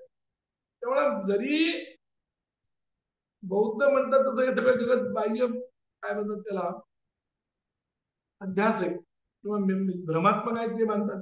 वेदांती भ्रमात्मक मानतात आहे. पण भ्रमात्मक मानत असताना वेदांतांचा अधिष्ठान मात्र पक्क आहे. हे फार महत्वाचं आहे आणि त्यांचं त्या दृष्टीने हा मोठा दोघांचा मोठा फरक. दुसरं असं बौद्ध लोक जे आहे ते प्रत्येक गोष्ट मी माझ्या क्षणिक म्हणतो तसं वेदांती मानत. वेदांती जगताची सत्ता व्यावहारिक मानतात आणि व्यावहारिकामध्ये जोपर्यंत घट उत्पन्न होऊन फुटत नाही तोपर्यंत त्याचं अस्तित्व मानतात. तो असं म्हणत प्रत्येक क्षणात तो घट बदल, प्रत्येक क्षणात घट बदलला की ते संख्या निर्माण झाली वगैरे तर तो जात आहे. खरं म्हणजे याच्यावर बौद्ध मताचं एक स्वतंत्रपणे व्याख्यान द्यावं लागेल आणि बौद्धांचे नीट सिद्धांत समजून मग अद्वैत वेदांताचे नीट सिद्धांत कदाचित त्याच्यावर एक 8 दिवसाची व्याख्यान मला जर झाली तर मी सम्यक कुशल प्रोजेक्टाला मुद्दाम विनंती करेन की आपण याच्यावर व्याख्यान ठेवा आणि एक चांगल्या पद्धतीनं बौद्धांचं जे खंडन आचार्यांनी केलेले ब्रह्मसूत्र भाष्यामध्ये एक विषय आपण घेऊन आलं तर पुढे मागे बोलू. पण एक सध्या सामान्यपणे कारण काय मांडुक्योपनिषदांच्या निमित्ताने हे सगळे आक्षेप येतात म्हणून मला हे बोलणं आवश्यक आहे. गौडपादाचार्यांनी काही भाषा जरी दिग्नागासारखी वापरलेली असेल तरी याचा अर्थ गौडपादाचार्य बौद्ध होते असं अजिबात नाहीये हे लक्षात. आणि वेदांतांचं ब्रह्म अजातिवाद जो गौडपादाचार्यांनी मानला तो अगदीच बौद्धांच्या जवळ गेला असंही नाही. गौडपादांना सुद्धा अधिष्ठान मान्यच आहे हे लक्षात ठेवा. ब्रह्म आहे म्हणून तर ते म्हणतात निष्प्रहस्य आप्तकामस्य का स्पृहा. जगताच्या बद्दल अनेक मत मांडत जात असतात. त्यांनी जगत निर्माण होताना भगवंताची लीला आहे असं एक मत आहे. लोकवत्व लीला कळले असं ब्रह्मसूत्र पण आहे. त्यामुळं जगत जे आहे ते एक प्रकारे ब्रह्म भगवंताची लीला आहे असंही बोललं जातं नाही असं नाही. पण यालाही उत्तर त्यांनी दिले आप्तकामस्य का स्पृहा. परमात्मा तर आप्तकाम आहे त्याला स्पृहा कुठून असणार आहे आणि त्यामुळे काही झालंच नाही आगाची झालीची नाही त्याची वार्ता पुससी काही अशा प्रकारे त्यांनी या ठिकाणी अद्वैत अजातवादाचं वर्णन त्यांनी केले. पण अजातवादाचं वर्णन केले म्हणून सगळं शून्य असं नाही. अधिष्ठान सत्य आहे हा मोठा फरक आहे. बौद्ध मधला म्हणजे मानानं लक्षात येणारा भेद तुम्हाला मी सांगतोय की बौद्धांचं अधिष्ठानी शून्य आणि जगतही शून्य दोन्ही जर शून्य असेल तर भ्रम कसा होईल त्याचं उत्तर काय बौद्धांच्या जवळ हे उत्तर आहे. दुसरं एक असेल बौद्ध देह व्यतिरिक्त तसा आत्मा मानत नाही. आत्मा नावाची वस्तू मानत नाही. कारण मी मगाशीच म्हटलं की स्थिर कुठला पदार्थ त्यांच्याकडे नाही तरी ते पुनर्जन्म मानतात. एक मोठं त्यांचं म्हणजे हे आहे की जर स्थिर वस्तूच नाहीये एखादी तर ती स्थिर कुणा कशी पुनर्जन्म होईल. तसं आपल्याकडे लिंग शरीरात तो आत्मा असतो आणि जीव म्हणून बनवला जातो आणि मग तो लिंग शरीर दुसऱ्या जन्मात जातो. आत्मा जन्मात नाही हे तर खरंय. आत्मा जन्मात नसतो लिंग शरीर दुसऱ्या देहात प्रवेश करतो की नाही. त्यामुळं जीवत्वाचा जो आरोप आहे त्या आरोपानुसार लिंग शरीराची छाया आहे सगळ्याला म्हणून जीव म्हणतात. त्याद्वारा तो दुसऱ्या शरीरात प्रवेश करतो पुनर्जन्म होतो ही आपल्याकडे शक्य आहे. आत्मा नावाचा एक पदार्थ स्थिर आपण मानलेला आहे. आत्मा म्हणून नाही भलेही पदार्थ मिथ्या असले तरी ते मिथ्या पदार्थ स्थिर आहे. म्हणजे स्वप्नावस्थातला पदार्थ प्रातिभासिक असतो आणि मिथ्या असतो तरी जोपर्यंत स्वप्नावस्था चालू असतो तो खराच आहे. जागृतीच्या अपेक्षेने तो मिथ्या आहे आणि तशी जागृती सुद्धा परमार्थाच्या अपेक्षेने मिथ्याच आहे. त्यांनी मांडुक्योपनिषदामध्ये वैतथ्य प्रकरणामध्ये स्पष्टपणे सांगितलं जसं जागृतीतले पदार्थ हे मिथ्या आहेत स्वप्नातले पदार्थ जसे मिथ्या आहेत तसे जागृतीतले पदार्थ मिथ्या आहेत. स्वप्नावस्था आणि जागृत अवस्था हे दोन्ही मिथ्या आहेत. अशा प्रकारचं त्यांनी कारिकामध्ये विवेचन केलेलं आहे. वैतथ्य प्रकरणामध्ये संपूर्ण भाव जे आहेत सगळे पदार्थ जे आहेत ते सगळेचे सगळे मिथ्या आहेत असं त्यांनी स्पष्टपणे सांगितलेलं आहे. दुसरं प्रकरण जे ते वैदत्य प्रकरण आहे, त्या वैदत्य प्रकरणामध्ये त्यांनी संपूर्ण जगत जे आहे ते मिथ्या कसं आहे हे फार सुंदर पद्धतीने पटवून दिलेलं आहे. त्यामुळं जर विचार केला तर ते दाखवतात की स्वप्नावस्थेत आणि याच्यात काय फरक आहे, काही फरक नाही. जसं एक उदाहरण मी लौकिक अवस्थेतलं देतो. त्यांनी जे म्हटले की सप्रयोजनता वगैरे असा शब्द वापरले, त्याला अनुसरून मी फक्त लौकिक उदाहरण देऊन त्यांना काय अभिप्राय देतो सांगतो की एखादा मनुष्य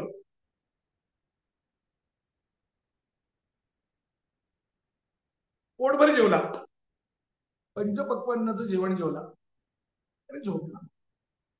पंचपक्वान्नाचं जेवण घेऊन झोपला आणि झोपेत त्याला स्वप्न म्हटलं की आपण उपाशी. आता स्वप्नावस्थेत त्याला जी उपासकता जो उपास आहे तो जर घालवायचा असेल, त्याची जर भूक घालवायची असेल, तर स्वप्नावस्थेत त्याला स्वप्नातले पदार्थ खाऊ घालणं आवश्यक. म्हणजे त्यांना स्वप्नावस्थेत त्याला एक तर ते अन्न मिळालं पाहिजे, नाहीतर त्याला स्वप्नामध्ये स्वयंपाक करून खाल्लं पाहिजे, तरच त्याची स्वप्नावस्थेतली भूक मिळते. त्याचा अर्थ काय झाला?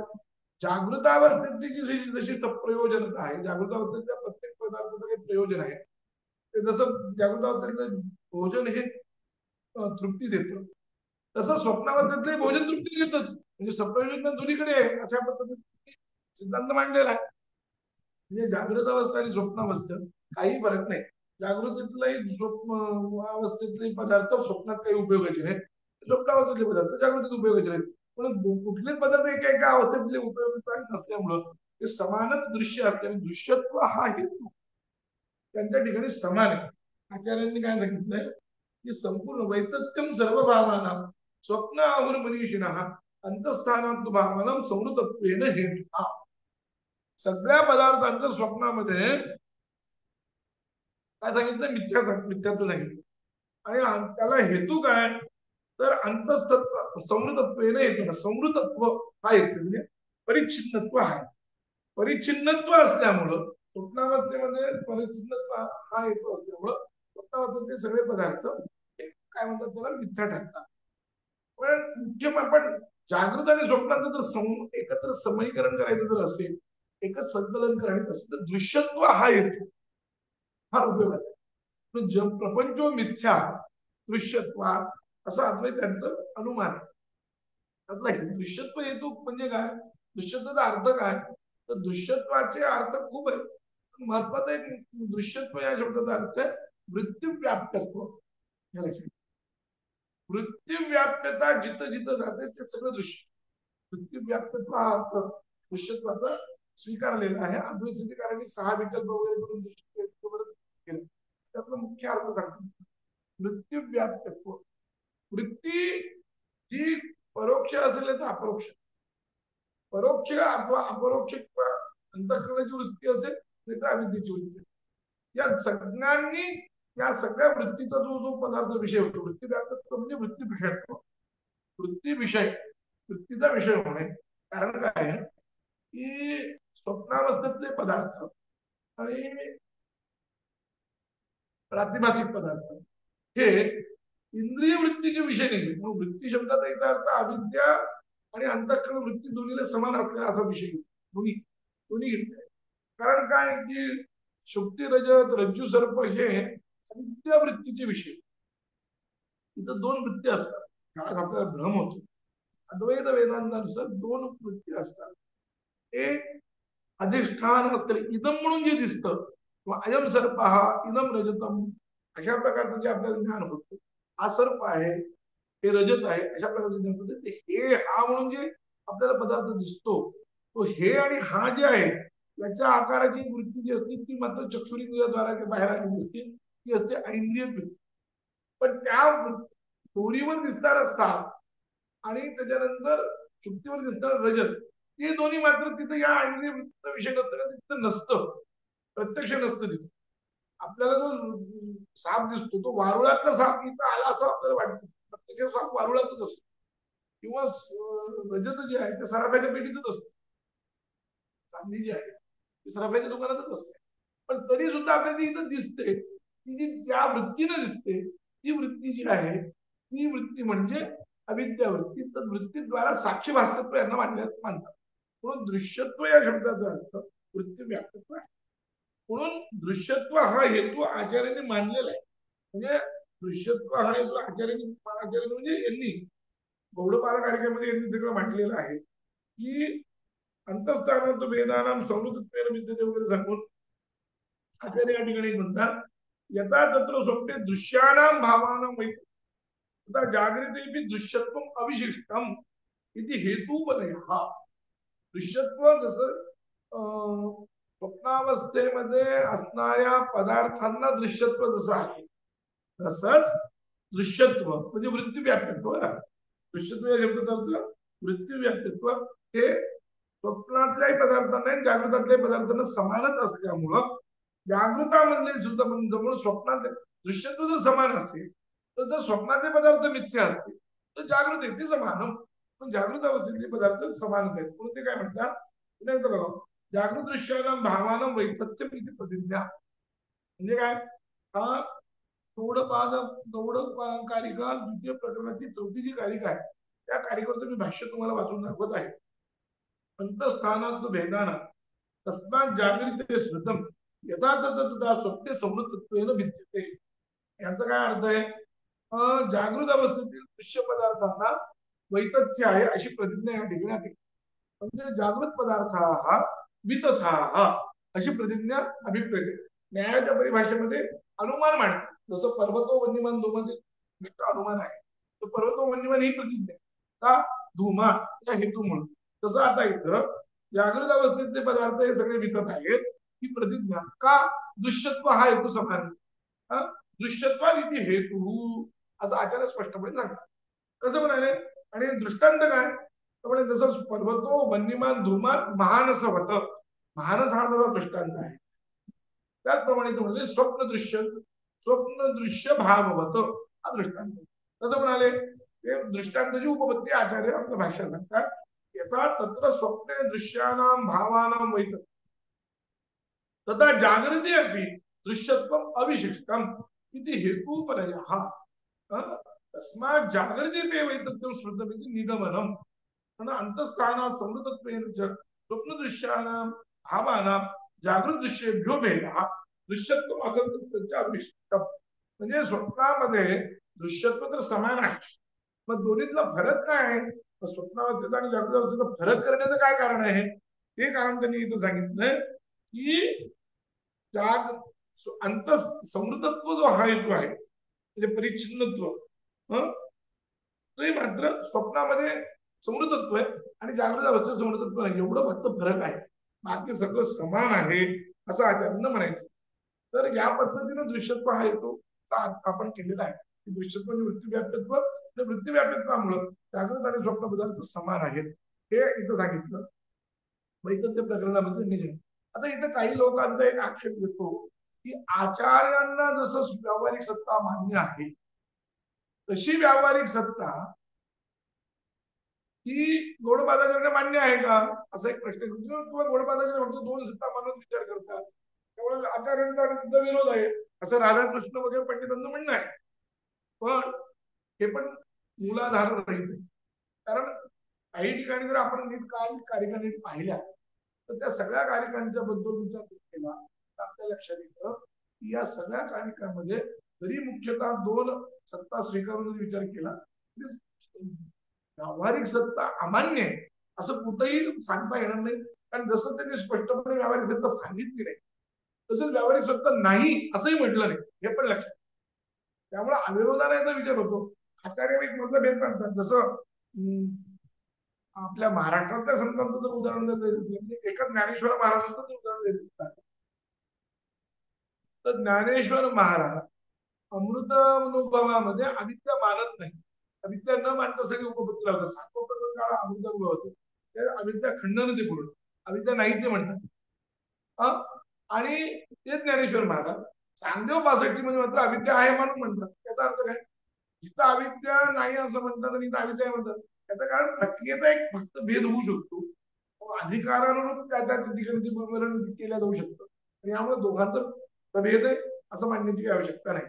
तर सांगण्याचं तात्पर्य गौडपादांचं जे काही मांडुक्य उपनिषद आहे हे मांडुक्य उपनिषद हे अत्यंत महत्वपूर्ण आणि वेदांताचं सगळं ज्ञान होण्यासाठी एकमेव अवलंबून, एकमेव पुरे, सगळं बाहेर मध्येची गरज नाही. मला वाटतंय रामोपनिषद किंवा हनुमंत उपनिषद असं काहीतरी एक उपनिषद आहे. त्या उपनिषदामध्ये रामाचा आणि हनुमंताचा उल्लेख म्हणजे काय म्हणतात संवाद आहे की ब्रह्मज्ञानासाठी काय करावं. तर रामांनी हनुमंताला सांगितलं की मांडुक्य एकमेव अलम असा शब्द स्पष्ट आहे तिथं की मांडुक्य हे एकच उपनिषद ब्रह्मज्ञानासाठी पूर्ण आहे. एवढं महत्वाचं उपनिषद आहे. अजून जाता जाता यात आचार्यांनी सगळ्यात बऱ्याच प्रक्रिया सांगितली. प्रायः आचार्यांच्या भाषामध्ये वेदांतांनी मांडलेल्या पुढे मांडलेल्या ज्या प्रक्रिया आहेत त्या लिखित स्वरूपात भाषा येत नाही. आता ज्या प्रक्रिया आहेत त्या सगळ्या प्रक्रिया गुरुपरंपरेनं आलेल्या आहेत. विवरणाचार्यांच्या नंतर लिहून काढल्या. असं म्हणतात की आचार्यांनी पद्मपादाचार्यांना 3 वेळा ब्रह्मसूत्र भाष्य शिकवलं आणि मग पद्मपादाचार्यांनी ते भाष्य विवरणाचार्यांना शिकवलं. विवरणाचार्य प्रकाशात्मक म्हणून त्यांना शिकवलं. मग विवरणाचार्यांनी गुरुपरंपरेने ज्या ज्या प्रक्रिया ज्या स्पष्टपणे उल्लेखित नाहीत त्या सगळ्या प्रक्रिया मग त्यांनी एकत्र केल्या असं म्हटलं जातं. म्हणजे प्रत्यक्षाची प्रक्रिया, अनुमानाची प्रक्रिया वगैरे असं. पण असं जरी असलं तरी आचार्यांनी प्रक्रिया अजिबातच सांगितलं नाही असं नाही.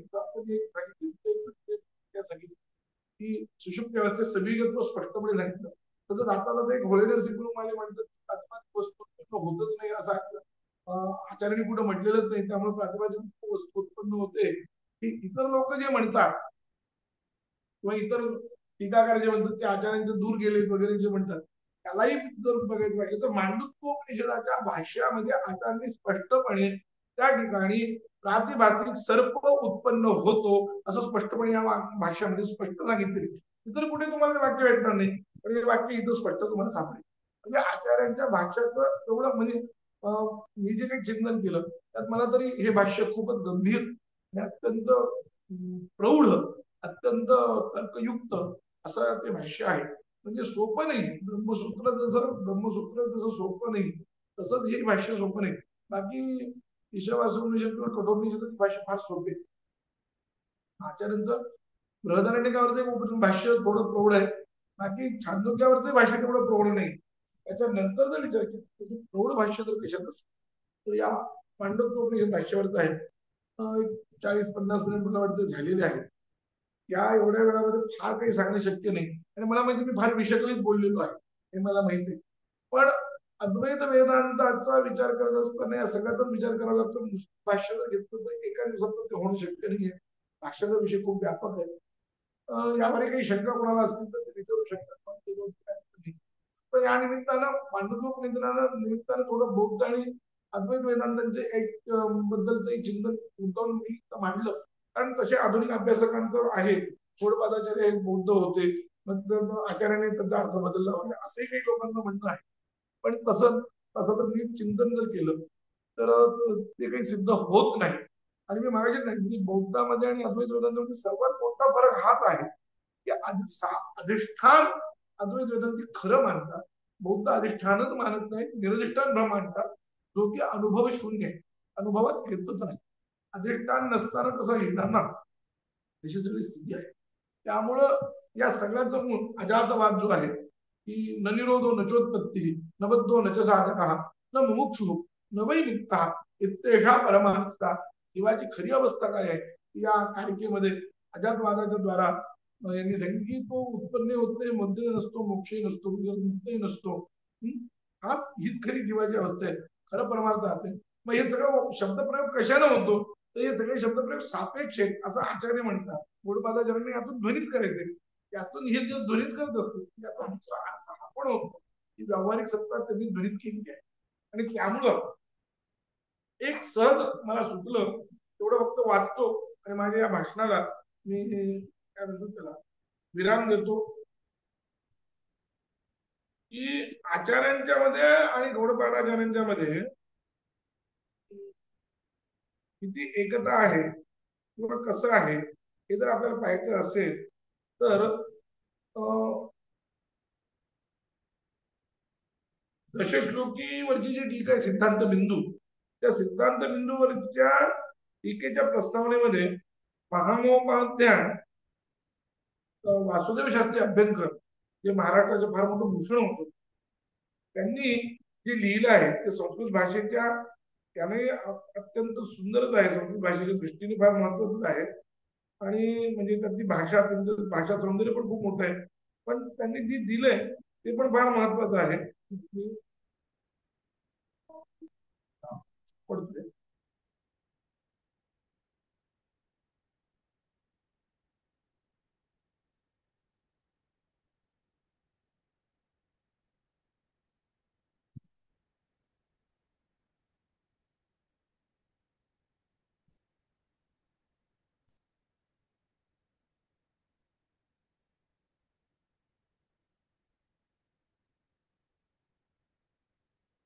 हा, शास्त्री अभ्यंकर जे म्हणतात ते असं म्हणतात, कारिकासु इमासु गौडपादाचार्याण अभिप्रेत तर शंकराचार्य ही ध्वनित.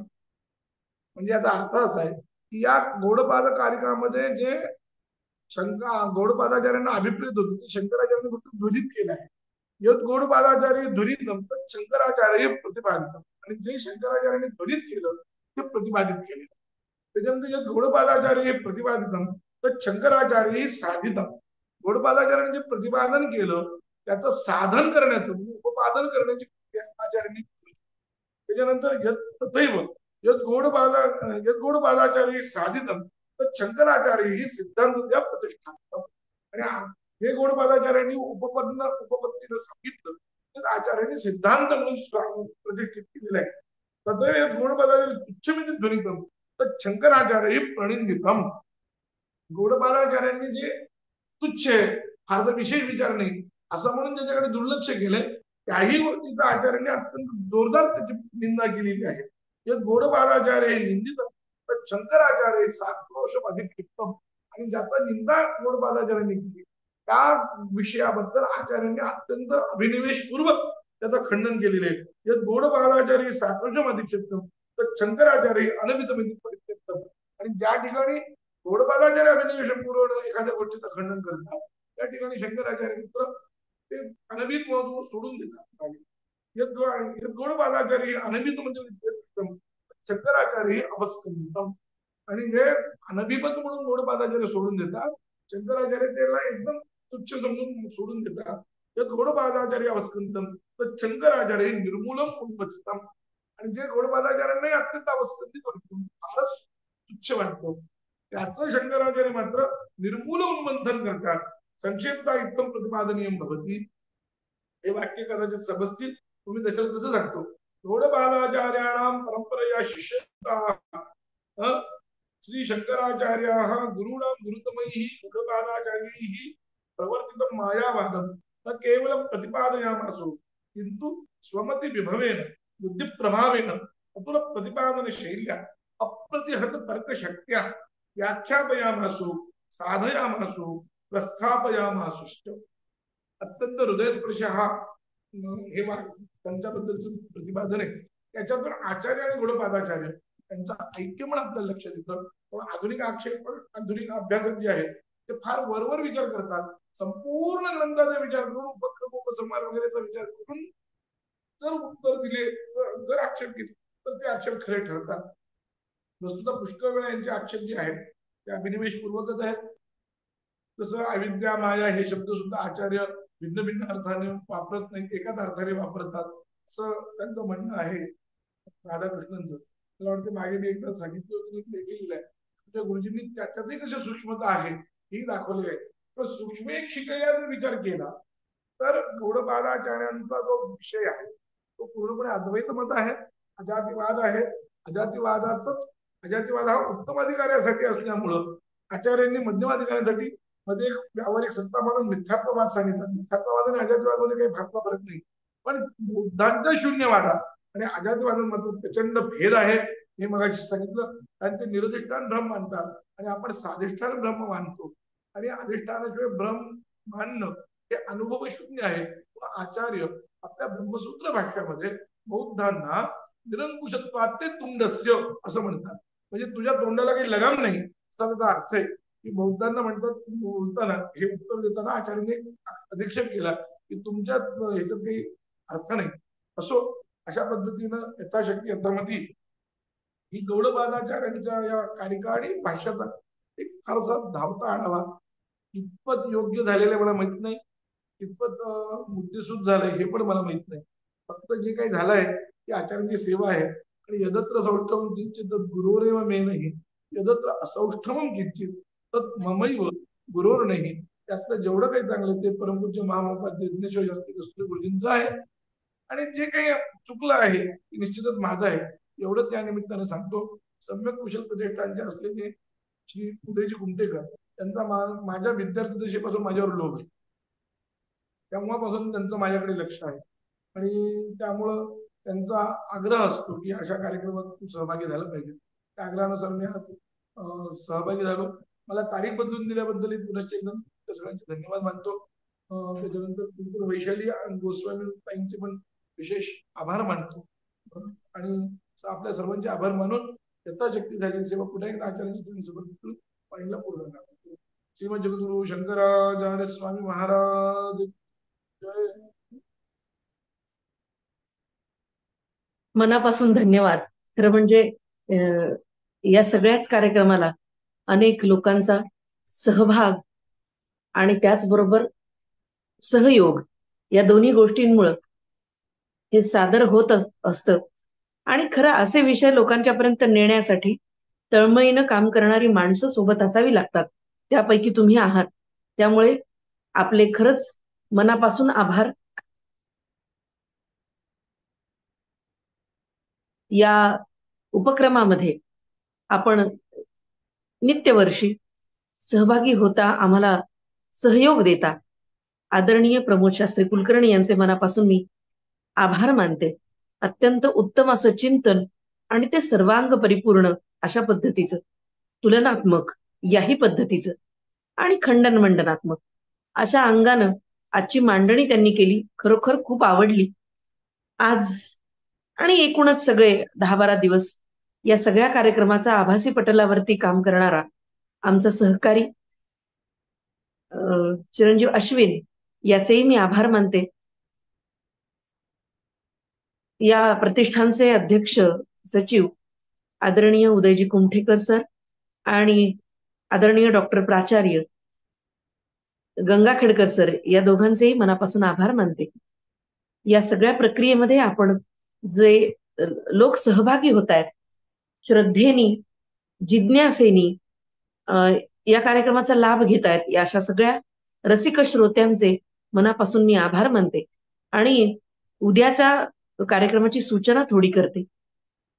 7:30 वाजता कार्यक्रम सुरू होतो आणि त्यामध्ये उद्याच्या व्याख्याता आहेत सुश्री अलका मुतालिकताई मुंबई, आणि या ताईंचा विषय आहे छांदोग्य उपनिषद. आपण याचा लाभ घ्यावा अशी विनंती करते आणि सर्वांची रजा घेते. धन्यवाद. धन्यवाद.